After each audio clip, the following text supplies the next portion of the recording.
Hello দর্শক বন্ধুরা, আমি কিছুদিন আগে 31শে নভেম্বর গিয়েছিলাম দেওঘর। শ্রী অনুকূলদেব আচার্যদেব আমাদের তার আশ্রমে। তাই যাওয়ার পথে কিছু ভিডিও শ্যুট করেছি। এটা হলো নৈহাটি থেকে যাওয়ার পথে দেওঘর যশোডি স্টেশনের সামনে। এইটা হলো যশোডি স্টেশন। হাজার হাজার লোকের ভিড় দেখুন। এবছর যেন মনে হচ্ছে প্রায় 15 থেকে 20 লক্ষ মানুষ এই গুরুদেবের তালনবমী উৎসবে অংশগ্রহণ করেছিল।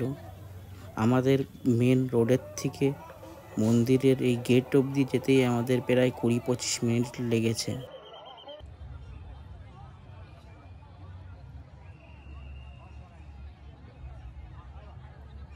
এখন আমরা সন্ধ্যাকালীন যে প্রার্থনা গুরু শ্রী শ্রী পরম ঠাকুর অনুকূল দেবের আশ্রমে সন্ধ্যাকালীন প্রার্থনা করব বলে আমরা এখানে বসেছিলাম। আমরা ভিতরে জায়গা পাইনি, কারণ আমরা একটু লেটে এসেছিলাম। এখানে সন্ধ্যার সময় এখানে সৎসঙ্গ হয়েছিল এবং এই সৎসঙ্গে প্রায় নাই করে 10 থেকে 15 হাজার লোকের ভিড় জমেছিল। আর এবছর প্রত্যেক বছরই সাজানো হয়, কিন্তু এবছর একটু বেশি লাইটিং এবং বেশি দুটো অনুষ্ঠান একসাথে পড়ার কারণে লোকজনও বেশি আছে।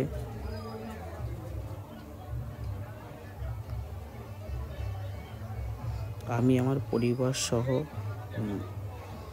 এই অনুষ্ঠানে অংশগ্রহণ করেছিলাম। শ্রী শ্রী আচার্যদেবের সম্মুখে হতে পেয়ে আমি খুব ধন্য মনে করছি।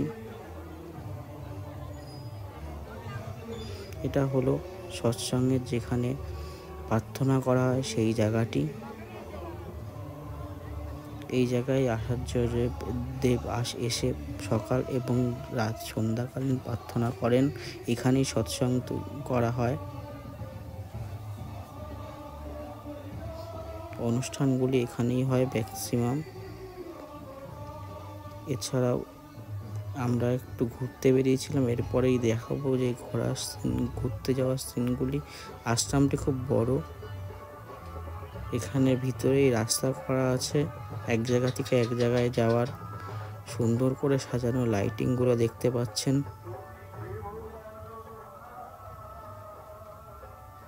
এখানে এতটাই ভিড় ছিল যে এক জায়গা থেকে আর এক জায়গায় যাওয়ার জন্য কমসে কম 5 মিনিট তো লাগছিলই। আর আমার পরিবারে আমার মা গেছিল আমার সাথে। আর আমরা ঘুরতে প্রায় পুরোটা তো দেখিনি, কেন এতটাই ভিড় ছিল যে এক পাশ থেকে আরেক পাশে যাওয়াটাই খুব কষ্টকর হয়ে যাচ্ছিল। তাই আমরা কিছুটা রাত্রিবেলাও দেখেছি।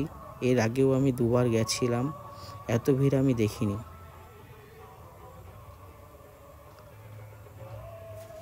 দেখুন কি সুন্দর ফুল এবং লাইট দিয়ে প্যান্ডেলের মতো সাজানো হয়েছে। যেন আমাদের ওখানে যেমন দুর্গাপুজো হয় সেরকমই এরকম প্যান্ডেল করা হয়েছিল। প্যান্ডেল তো না, মানে লাইট দিয়ে গেট সাজানো হয়েছিল। আমরা সবাই এই ঠাকুর বাড়ির এই গাছটিতেও ভালো মতো সুন্দর করে একটি টাইপের করা হয়েছিল। সমগ্র জায়গাটায় লাইটিং করা হয়েছে। খুব সুন্দর লাগছিল দেখতে এই দৃশ্যটি। আমরা তারপরে একটু দূরে গিয়ে আমরা ভেবেছিলাম যে আচার্যদেবের বিশ্রামালয় বা তার যেখানে থাকেন সেখানে যাব, কিন্তু সেই জায়গায় যেতে পারিনি, কারণ ওখানে একটু অনুষ্ঠান হচ্ছিল। তাই ওখানে একটু ভিড় জমেছিল। তাই পরে যাওয়া যে লোকজনগুলো ছিল তারা যেতে পারেনি, তার মধ্যে আমরাও ছিলাম। এই যে অনুষ্ঠানের শুরুয়াত হয়েছিল, এখানে একটু ব্যান্ডের প্রোগ্রাম হয়েছে। খুব সুন্দর একটি সুন্দর টাইম কেটেছিল এখানে। আমরা এখানে দাঁড়িয়ে খানিকক্ষণ ব্যান্ডের গান বাজনা শুনছিলাম। তারপরে আমরা চলে যাই যাব। এর পাশেই রয়েছে গুরুদেবের যে গাড়ি ইউজ করতো, সেইগুলি স্মৃতি হিসাবে মিউজিয়ামে রাখা আছে, সেগুলোই দেখতে যাব এরপরে। এই দেখুন গুরু বড়মা যে গাড়িগুলো ইউজ করতো সেই গাড়ির ছবি। অনেক পুরনো গাড়ি দেখা যাবে এখানে।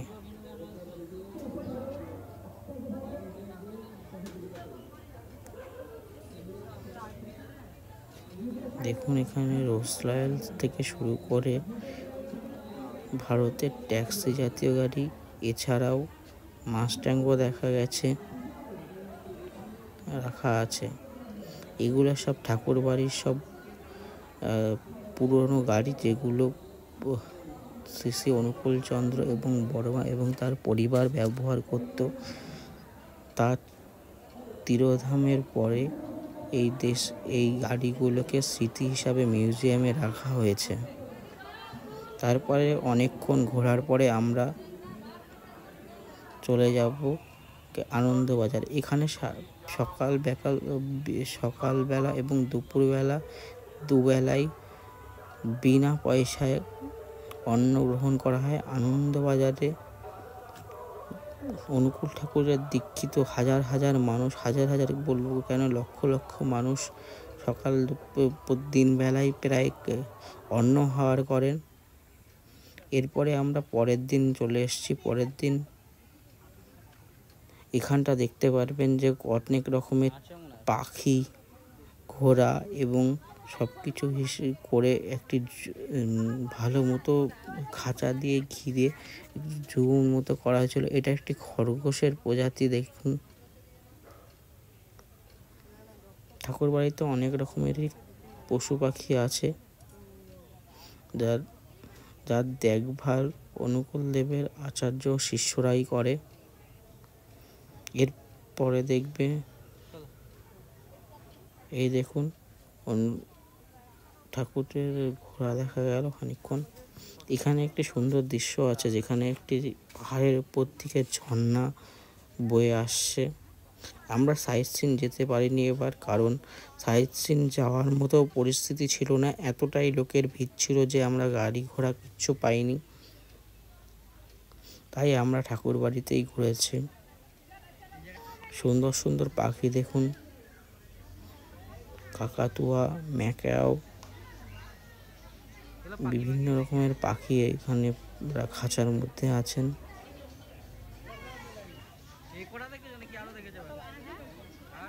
এবার আমরা গেছিলাম 2 দিনের জন্য, কারণ ওখানে এতটাই ভিড় ছিল যে রুম পাওয়া যায়নি। আমরা প্যান্ডেলে ছিলাম, আর ওখানে আমরা 2 দিনেরই টিকিট বুক করে গেছিলাম, তাই আমরা 2 দিনের বেশি থাকতে পারিনি।